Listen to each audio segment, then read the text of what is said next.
ഓം നമസ്തേ. പരമഗുരുവിനാൽ നമുക്കു മനസ്സിലാക്കിത്തരുന്ന പ്രപഞ്ച നിർമ്മിതി കാണപ്പെടുന്നതൊക്കെയും സ്ഥൂലം സൂക്ഷ്മം കാരണം എന്നീ മൂന്നു രൂപങ്ങളോട്ടു കൂട്ടിയതാണ്.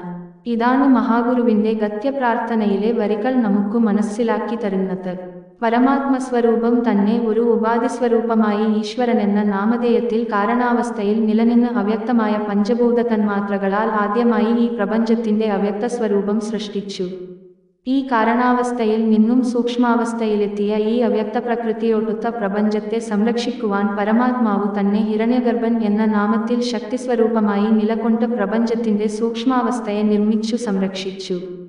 പ്രപഞ്ച സൃഷ്ടി കർത്താവായ പരമാത്മാവു തന്നെ വൈശ്വാനരൻ അഥവാ വിരാടപുരുഷൻ എന്ന നാമധേയത്തിൽ ശക്തിസ്വരൂപമായി മാറി സൂക്ഷ്മരൂപത്തിൽ നിന്നും സ്ഥൂലരൂപത്തിലെത്തിയ പ്രപഞ്ചത്തെ മുഴുവനായും കാത്തു സംരക്ഷിച്ചു.